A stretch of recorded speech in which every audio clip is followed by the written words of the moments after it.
name is Reverend Sakina Hamlin, and I am the advocacy consultant for Your Disciples Overseas Ministries. And I have the pleasure to represent our Thursdays in Black working group. And we have a treat for you this year in 2024.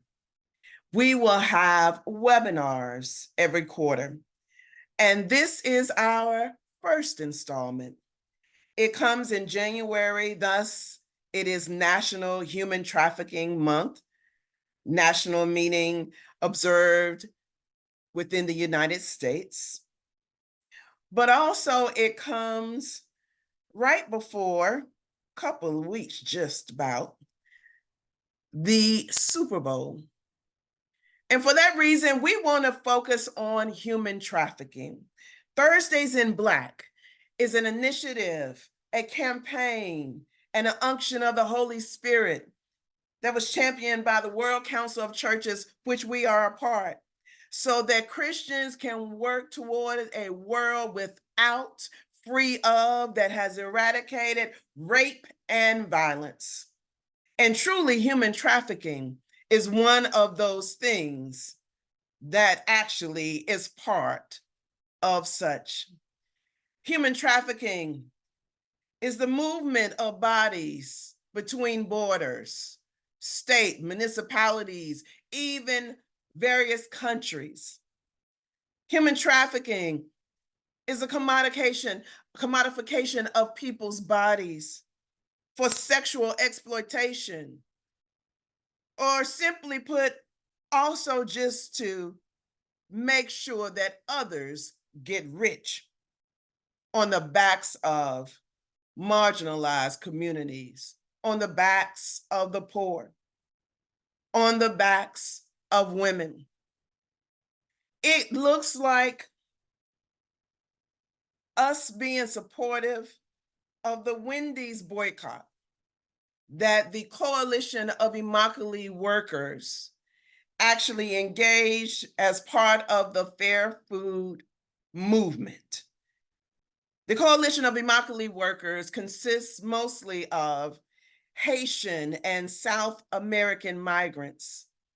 And the boycott for Wendy's continues because Wendy's has not, even to this day, been able to prove that in its supply chain, there is not modern day human slavery. So what does that mean? That means that they have not been able to prove that within their supply chain, there are not workers who are forced, coerced into working, who have been taken from their homes, their places, and forced to work for other people's gain. And so then we join with the Coalition of Immokalee Workers. And so then we join even with Rahab's Daughters. Rahab's Daughters is a new ministry that's founded by a Christian who herself is a survivor of human trafficking. And you're going to hear from her today. But before you hear from her, we're going to be good disciples. And we're going to make sure that our biblical lens, our theological lens is sound. What does our fight against human trafficking look like as we read the Word of God? How are we complicit, even in our biblical inquiry and interpretation, in our historical selves, even in this current culture? How are we complicit with allowing this sin to continue? We're going to be led into this time, if you will, by Reverend Dr. Stephanie Buchanan Crowder, who's a professor of Bible and culture at Chicago Theological Seminary.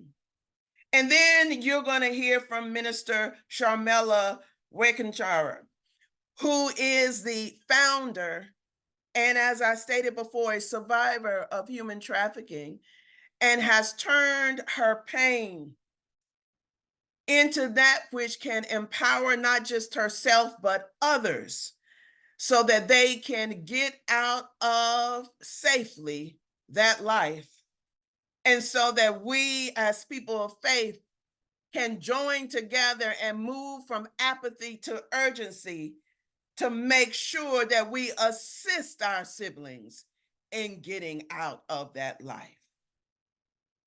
I thank you for tuning in with us. And now let's listen to our sisters. Well, greetings, everyone. My name is Dr. Stephanie Buchanan Crowder. I'm an ordained National Baptist and Christian Church Disciples of Christ minister. I serve as professor of New Testament and culture at Chicago Theological Seminary, and I'm also an affiliate minister at the Park Manor Christian Church here in Chicago. And it is indeed an honor and a pleasure to be with you on this Thursdays in Black, particularly during this month as we, I don't want to say celebrate, but as we bring more awareness to human trafficking. I'm grateful to Reverend Sakina Hamlin-Sullivan and for members of the Division of Overseas Ministries and all the organizers and everyone who's involved in what I think is going to be a wonderful conversation, a hard conversation, as we are always thinking about human trafficking. I'm grateful for this opportunity to provide a biblical framing for our conversation. We know that the weather's just been cold and it's been quite brisk, particularly here in the United States. And sometimes our world can be cold emotionally, but my prayer is may the warmth of our conversation provide light and comfort to our siblings and to our siblings recovering from trafficked circumstances. Hear these words from Cole Arthur Riley in her book, This Here Flesh. Riley writes, "Isn't it something that in Genesis, God makes a home for things before God makes the thing? Not the fish first, but the sea. Not the bird first, but the sky. Not the human first, but the garden." I like to think of God hunched over in the garden, fingernails hugging the brown soil, mighty hands cradling mud like it's the last flame in a windstorm. Place has always been the thing that made us. We cannot escape being formed by it. I think of Abraham's descendants leaving the promised land and being forced into bondage. God didn't raise up Moses just to free them from Pharaoh. They were liberated to somewhere. What healing can manifest when place is restored, when those once dislocated from their home are delivered into it once again. It seems to me God's promise was always a place, a liberation born of location. I use these words from Cole Arthur Riley's book, This Here Flesh, as a backdrop for engaging Abraham, Sarah, or what they originally called Sarai and Abram in Egypt, and then their time after the covenant. Here are just a few words from Genesis 12 and Genesis 20. Genesis 12, starting at verse 20, there was a famine in the land, so Abram went down to Egypt to reside there as an alien, for the famine was severe in the land. When he was about to enter Egypt, he said to his wife Sarai, "I know well that you are a woman beautiful in appearance, and when the Egyptians see you, they will say, 'This is his wife,' then they will kill me, but they will let you live." Verse 13, "Say you are my sister, so that it may go well with me because of you, and that my life may be spared on your account." Genesis 20. From there, Abraham journeyed toward the region of the Negev and settled between Kadesh and Shur. While residing in Gerar as an alien, Abraham said of his wife Sarah, "She is my sister." And King Abimelech of Gerar sent and took Sarah. Returning to Riley's idea of place and divine placement, I think we can think of trafficked as misplaced. As persons who are trafficked are indeed misplaced, they are lost, stolen, fallen through the cracks, they're given away without consent.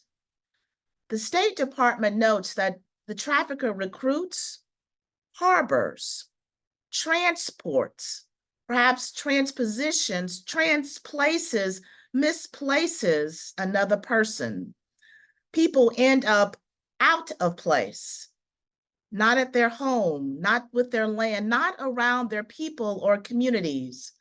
They're victims of human trafficking, are exploited for labor or services in any sector or setting. They are out of place. They are forced into, they are compelled, they are coerced to give of their flesh, illegally or sometimes illicitly, in agricultural fields, factories, restaurants, hotels, out of place, misplaced, in massage parlors, retail stores, mines, private homes, or quite often drug trafficking operations. Raleigh avers that God pivots towards our place. There is a theology of geography, a divine positioning. Yet what of the story of Sarai and Abram, or Sarah and Abraham, that speak of their journeying to the promised land?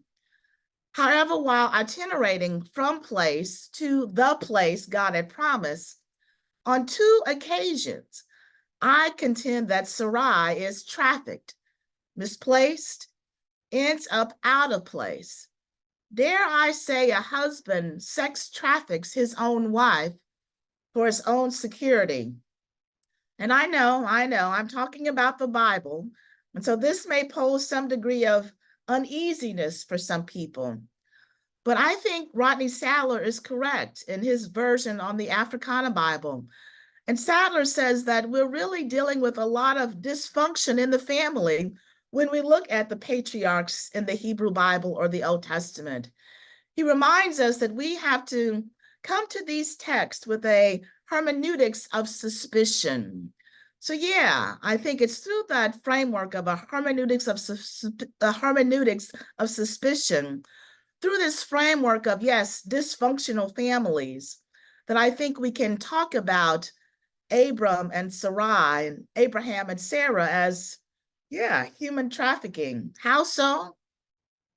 Well, again, the US Department says that sex trafficking encompasses the range of activities involved when a trafficker uses force, fraud, or coercion to compel another person to engage in a commercial act. There are 3 parts to this trafficking. It involves acts, means, and purpose. Acts, means, and purpose. The acts element of sex trafficking is met when a trafficker recruits, harbors, transports, provides, obtains, patronizes, or solicits another person to engage in commercial sex. The means element of sex trafficking occurs when a trafficker uses force, fraud, or coercion. The purpose element is the commercial act itself. Sex trafficking can take place in private homes, massage parlors, hotels, brothels, other locations, and I would add other places. We go back to Genesis 12, we find that Sarai and Abram are in Egypt. In Genesis 20, Abraham and Sarah, notice the name change after their covenant with God in chapter 17. And yes, reading the definition alongside these 2 biblical texts, we get an angle of Abe and Sarah as perhaps a marriage with some sex trafficking. And my context allows me to read and to question the biblical text. My social locus as a Black biblical scholar, as a mother, as a woman from the South, is the interpretive framing for mining this sacred text. Thus, Abe's acts, means, and purpose reveal to us a Sarai, a Sarah, whose flesh does not belong to her. We see a Sarah whose body and voice serve the one who would be father of the nations. My. Well, what are the acts? Both texts in Genesis narrate transportation or replacing. In Genesis 12, Abram and Sarai are traveling to Egypt to get food as there is famine in their surrounding areas. In Genesis 20, they are in Philistine territory.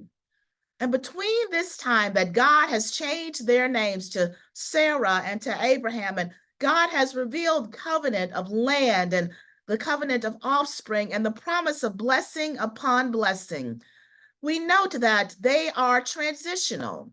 Sarah and Abraham are in between places. They are going somewhere, but not quite there. In Genesis 12 and 20, both are aliens. They are foreigners in Egypt and foreigners in Gerar. They are displaced somewhere that is not their own. And so, what do we do when we are not on sure footing? How do we respond in a strange place? How do we react when we are experiencing some degree of xenophobia? How do we, I don't know, govern ourselves among people who don't know us or look like us? Well, our first inclination is to fit in, is to not cause trouble. For some of us good religious folks, we may even fudge. Okay, we may even lie a little bit. These are the acts. Abraham tells his wife to lie. Tell them that you are my sister, not my wife.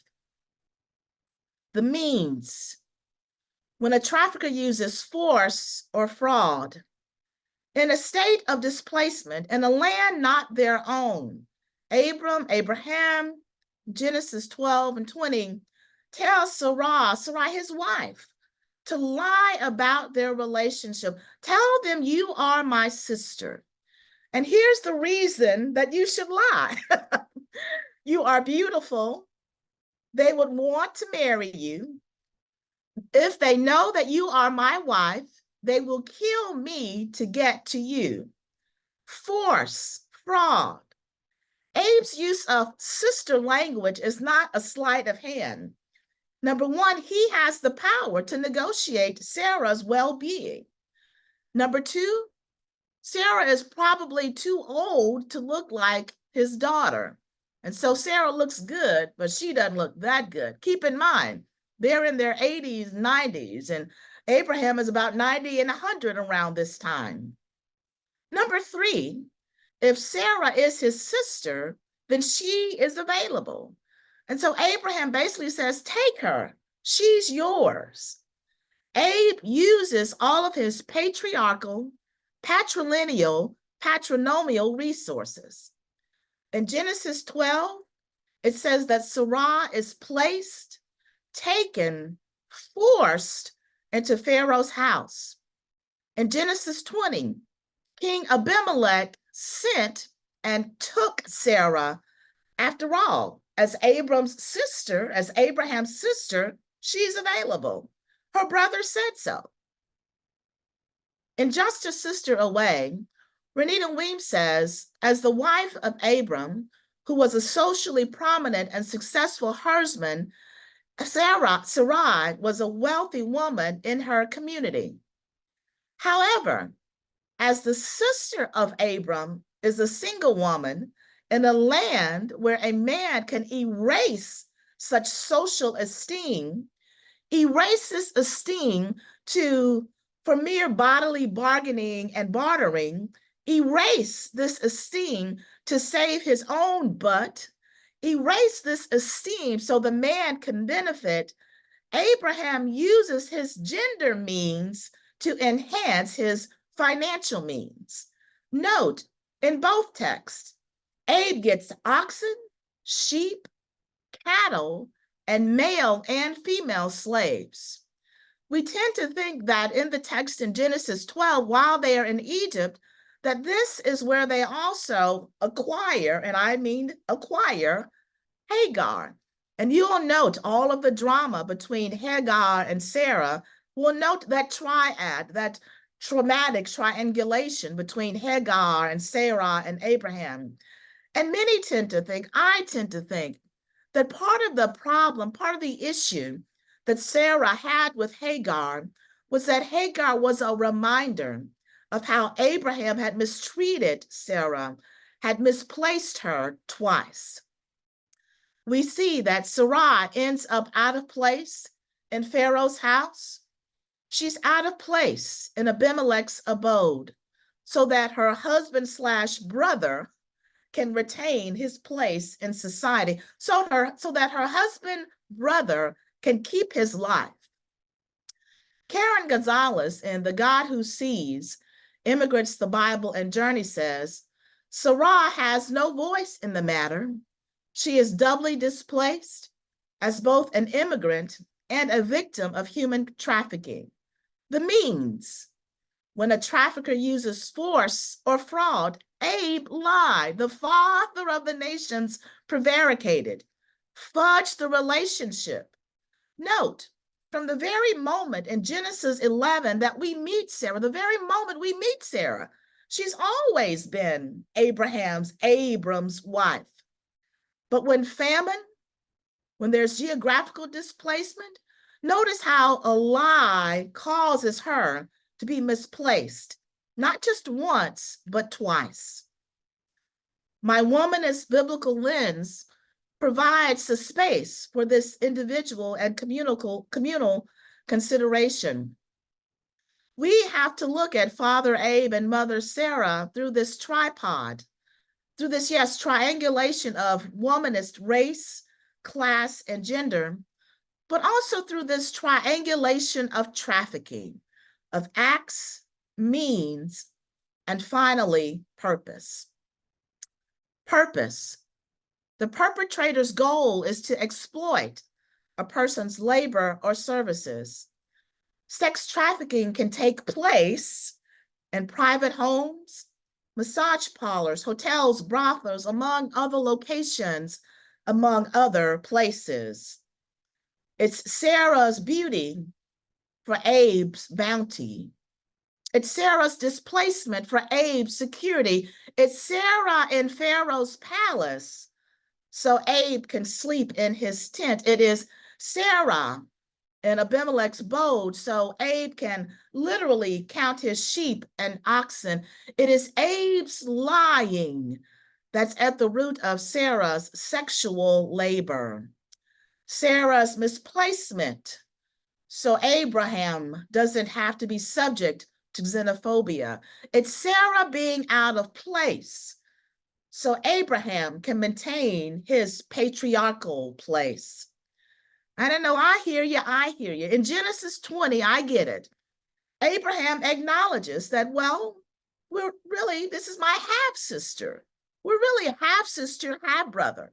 We have different moms, the same dad. Okay, whatever. But notice, he doesn't own up to this kind of familial status until after Abimelech accosts him, because God has told Abimelech, you need to leave Sarah alone. And it's at this point that Abraham has a, well, what had happened was moment. Abraham blames God for displacing him. Abraham says, well, Sarah was a part of the scheme all along, that she was a part of the trafficking all along.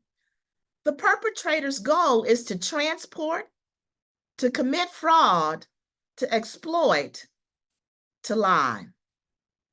Again, quoting Gonzalez, in modern times, we could say that Abram traffics his wife.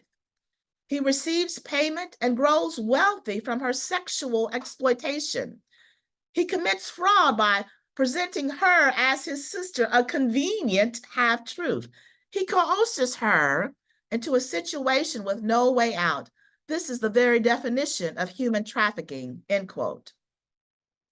Sarai Sarah, as a progenitor of human trafficking, her story is a harbinger for 27.6 million people, adults and children, who've been subjected to human trafficking around the world.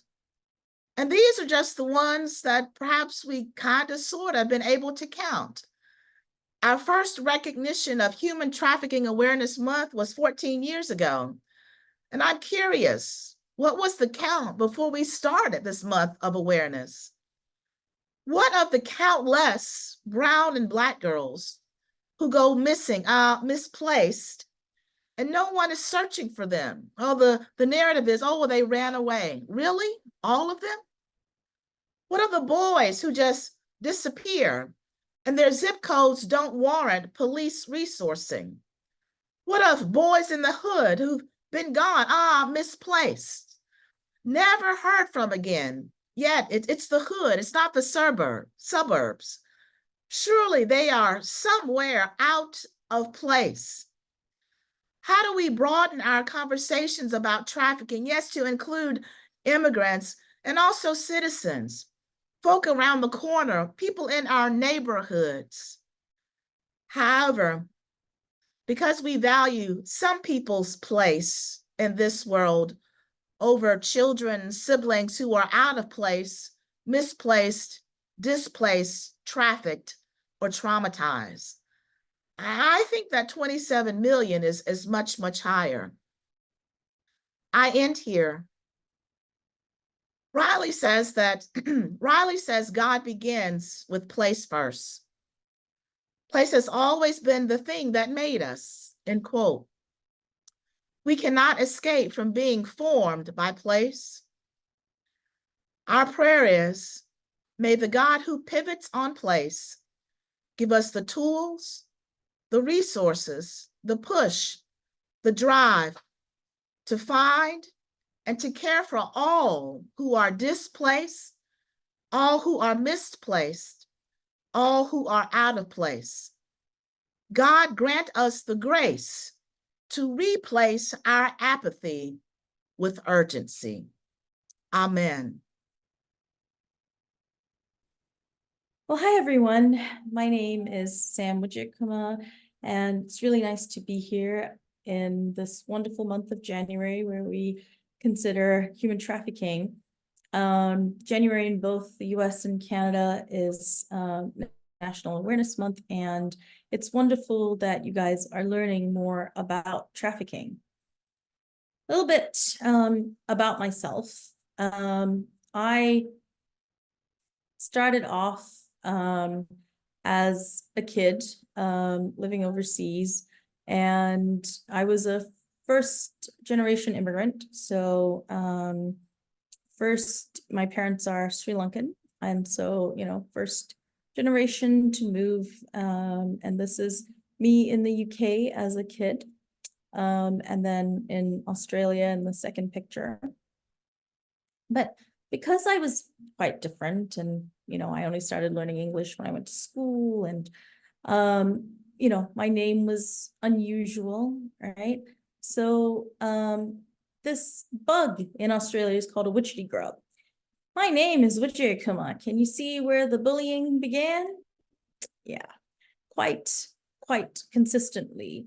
And as I grew up through elementary, middle school, high school, I was really bullied mercilessly. And honestly, and you can tell from the picture, definitely on the nerdy side, right? So I much preferred books over anything else, and would wander the hallways with my books and did not really do well with other people.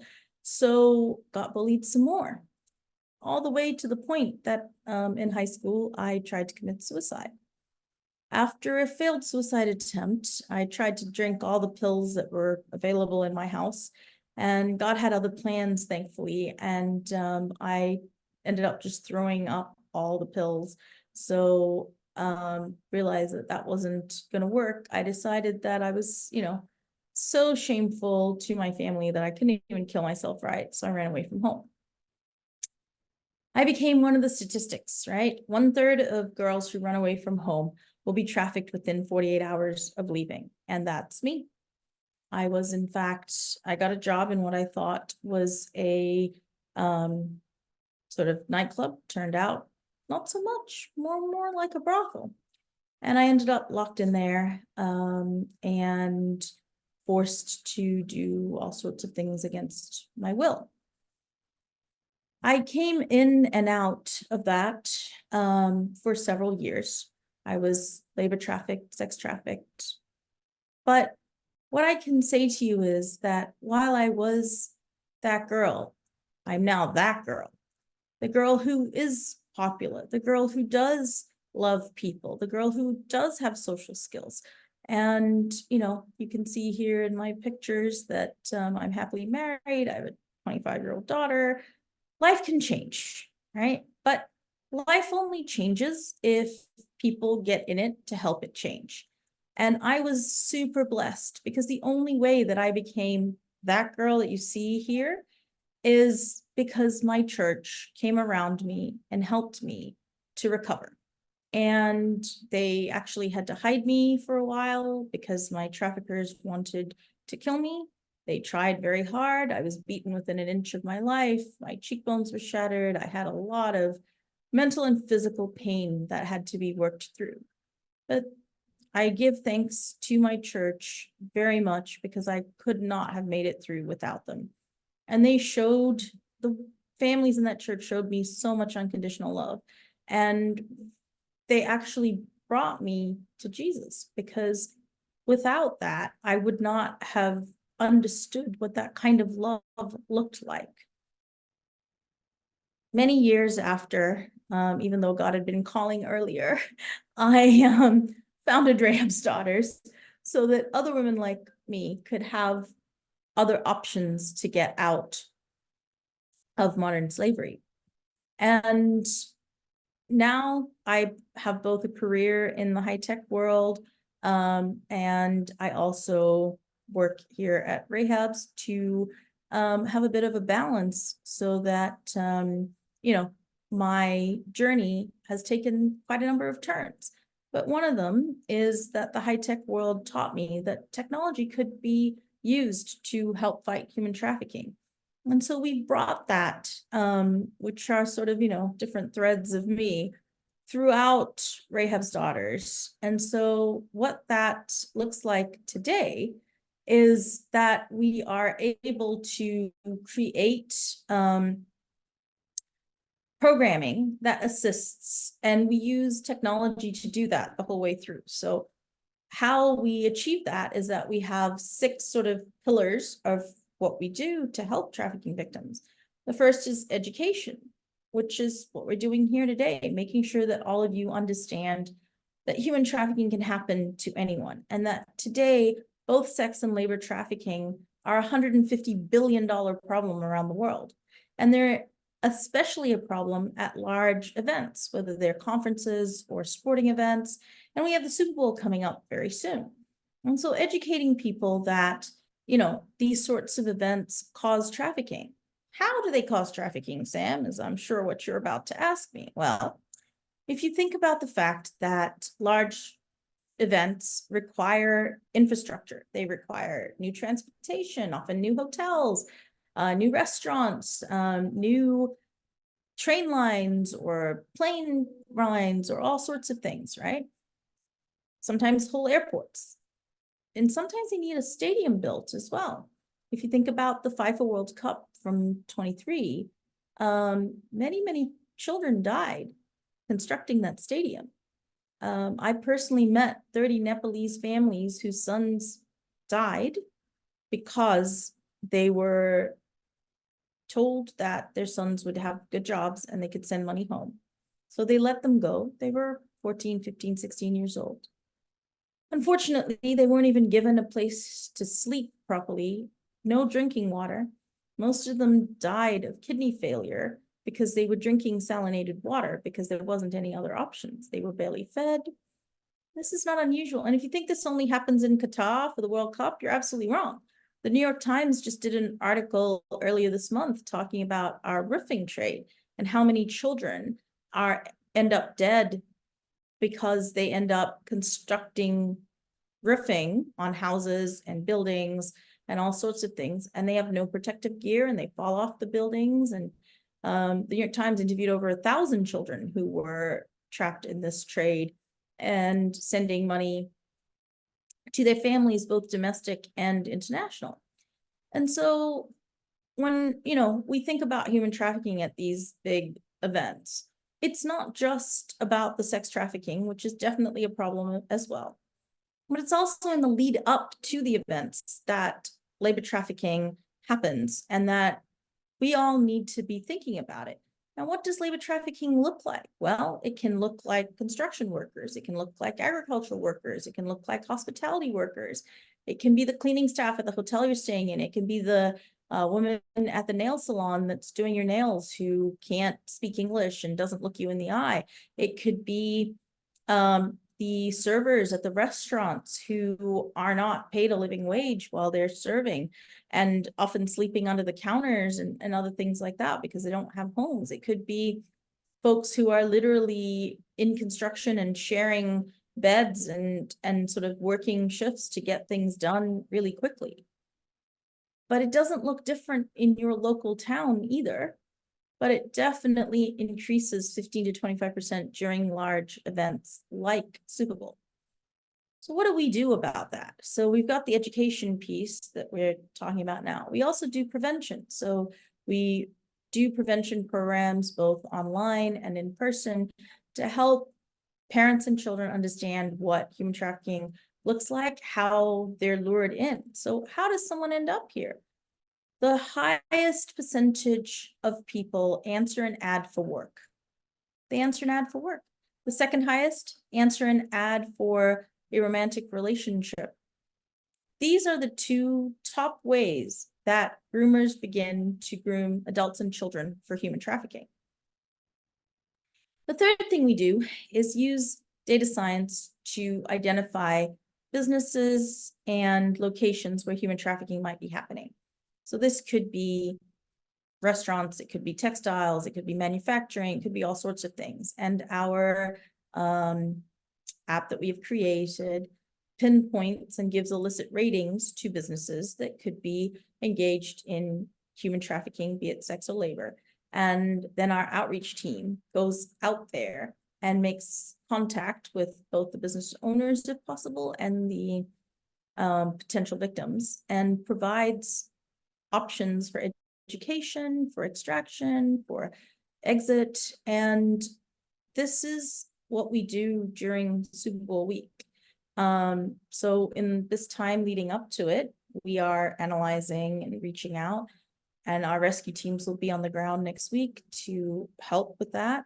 We already had our first rescue of the Super Bowl, a young lady with her 3 children, who is now in our safe house and getting some medical treatment right now, actually. So things get pretty hectic in this season, but rescue, rehabilitation, and reintegration are the last 3 pieces for us.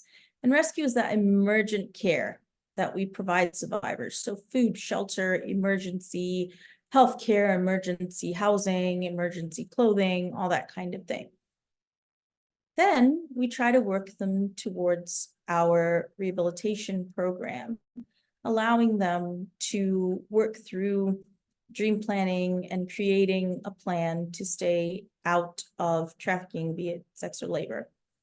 And finally, our aim is to make them self-sufficient, and that's our reintegration program, making sure that they get an education in order to have a living wage, whether that is a vocational education or a college education, depends on what they want to do. The survivor that we just took in says that she would like to be a drug counselor. And so she's looking into programs for that. And obviously we're going to have to work on some challenges that she'll face along the way. But a lot of our survivors ultimately want to go into caring professions where they can care for others, because the vast majority have an empathy built into them that makes them want to come out and help other people because they don't want to see anyone in this situation. And that's true for me as well.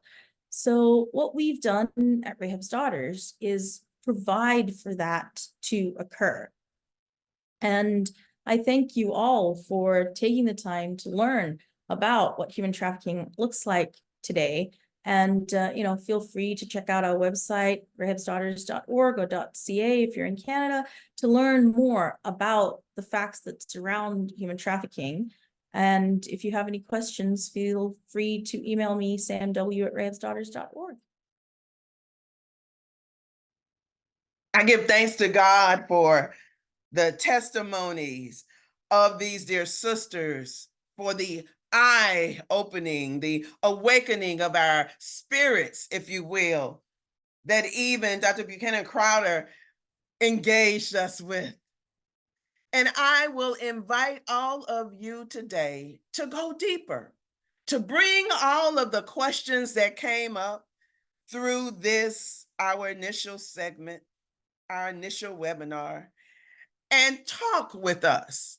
We're just simply having like a coffee hour, a tea hour, if you will, on Saturday, February 3rd at 7 a.m. Pacific time, 10 a.m. Eastern, for merely an hour, just some of us gathering around to talk more, to really organize about what are our next steps as we continue this fight, as we engage it ever the more, moving from apathy to urgency, recognizing the intersectionality of all of this, how human trafficking plays a role as it relates to racial and underrepresented populations, how human trafficking is a scourge upon those that are impoverished, those that are seeking a new life for them and their families, how people will take advantage of God's children to profit from their bodies. We're going to talk about how we can engage and stop this scourge on our global society. So join with us on February 3rd. And in addition to that, I ask your prayers because we are partnering with Rahab's Daughters for the Super Bowl that will be in Las Vegas.